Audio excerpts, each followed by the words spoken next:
नमस्कार मंडळी, राज्य सरकारने जी काही कर्जमाफी घोषित केलेली आहे 2 लाख रुपयापर्यंत कर्ज आणि त्यानंतर प्रोत्साहनपर 50,000 रुपयाचं अनुदान. आता हे नेमकं कुणाला मिळणार आहे?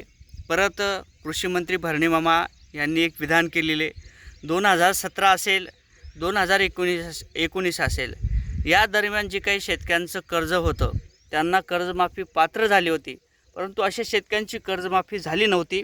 अशा शेतकऱ्यांची सुद्धा कर्जमाफी केली जाईल असं एक आश्वासन परत एकदा कृषी मंत्री भरणे मामांनी दिलेलं आहे. आता गोंधळून जाऊ नका, नेमकी ही कर्जमाफी कशी असणार आहे, 2019चा 2017चा लाभ हा नेमका कसा दिले जाणार आहे, 2 लाख रुपयाची कर्जमाफी कोणाला दिली जाणार आहे आणि यामध्ये कोणते शेतकरी वंचित राहणार आहेत याचीच माहिती घेणारा हा व्हिडिओ.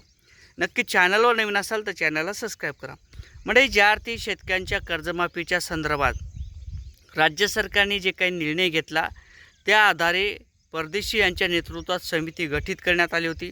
त्या समितीच्या माध्यमातून अभ्यास करण्यात आलेले आकडेसुद्धा समोर दाखवण्यात आलेले जवळपास 56,000च्या पेक्षा किंवा अधिकचा आकडा पारसुद्धा झालेला आहे शेतकऱ्यांच्या कर्जमाफीच्या संदर्भात. परंतु आता ही कर्जमाफी 2017ला सुद्धा झाली होती, 2019ला सुद्धा झाली होती. अनेक शेतकऱ्यांचे त्या ठिकाणी सत्कार झाले होते, परंतु शेतकऱ्यांच्या पदरात काहीच पडलं नाही. म्हणून एकदा परत या संदर्भात राज्य सरकारने काही दिवसापूर्वी आणि कोर्टाने सुद्धा आदेश काढला होता. जी काही तुम्ही कर्जमाफी जाहीर केलेली आहे त्यामध्ये पात्र झालेले शेतकरी असेल त्यांच्यासाठी बजेट तयार करण्यात यावं आणि त्या शेतकऱ्यांची कर्जमाफी करण्यात यावी असे कोर्टाचे आदेश होते. आणि तेच परत एकदा कृषी मंत्री भरणे मामांनी सांगितलेले आहे. म्हणजे काय तर मागचे जे काही निर्णय घेतलेले असेल, जे काही अटी असेल, जे काही निकष असेल त्याप्रमाणे जे काही शेतकऱ्यांची कर्जमाफी असेल आणि त्याच्यासाठी लागणारा निधी असेल हा पूर्वीलाच मंजूर करण्यात आला होता. परंतु एकदा सरकारला आपल्याला सांगता येते भाजप सरकारची अशीच खेळी असते.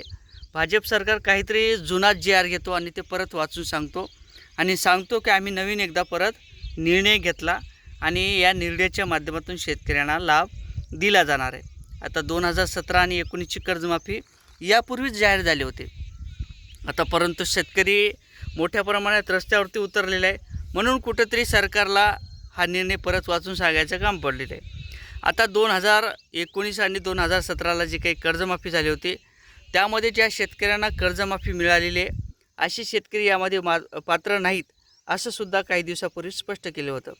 परंतु बच्चू कडू परत रस्त्यावरती उतरलेले आहेत. परत त्यांच्या माध्यमातून सरकारला आवाहन करण्यात आलेले आहे, जर शेतकऱ्यांची कर्जमाफी झाली नाही तर परत आम्ही रस्त्यावरती उतरू असं एक आवाहन बच्चू कडू यांच्या माध्यमातून झालेलं आहे. म्हणून सरकार जे काही कर्जमाफीचा निर्णय असेल तो बदलू शकतो आणि शेतकऱ्यांना 2 लाख रुपयाची कर्जमाफी ही दिली जाऊ शकते.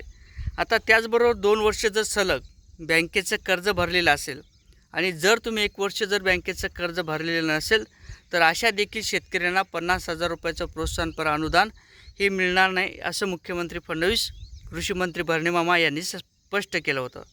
आता त्यामध्ये बच्चू कडू यांचं म्हणणं आहे की 1 लाखाच्या संदर्भात निर्णय घेण्यात यावा, 1 लाख रुपयाचं बँकेचं कर्ज हे प्रोत्साहनपर अनुदान म्हणून देण्यात यावं आणि ज्या शेतकऱ्यांच्या माध्यमातून 3 वर्ष सलग शेतकरी थकीत आहे अशा शेतकऱ्यांना 2 लाख रुपयाची कर्जमाफी देण्यात यावी अशी देखील मागणी करण्यात आलेली आहे.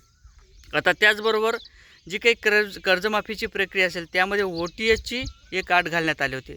OTS म्हणजे काय, जर तुमच्याकडे 2 लाख रुपये कर्ज असेल किंवा 2.5 लाख रुपये कर्ज असेल तर ती वरची जी काही 2 लाखाच्या वरची जी काही रक्कम असेल, 2.5 असेल, 3 असेल, 4 असेल, ती रक्कम तुम्हाला सुरुवातीला भरायची आहे आणि त्यानंतर मग तुमचे जे काही 2 लाख रुपये असतील ते माफ केले जाणार आहे असं सुद्धा या GRच्या माध्यमातून स्पष्ट होताना दिसत आहे. आता सरकारला कर्जमाफी द्यायची का नाही किंवा शेतकऱ्यांची फसवणूक करायची का हे सरकारचा निर्णय असणार आहे. परंतु जर शेतकऱ्यांचा विचार केला तर निश्चितच शेतकऱ्यांना 2 लाख रुपयाची कर्जमाफी हे कोणत्याही प्रकारचे निकष न लावता देण्यात यावी अशी देखील मागणी शेतकऱ्यांच्या माध्यमातून केली जाते. सरकार याच्यावरती काय निर्णय घेतो तो त्यांचा प्रश्न असणार आहे, परंतु शेतकऱ्यांचा जो काही सवाल असेल 2 लाख रुपयाची कर्जमाफी ही निश्चित झाली पाहिजेत असं देखील बोलल्या जाते. आता या संदर्भात नेमकं तुम्हाला काय वाटते कमेंट करा.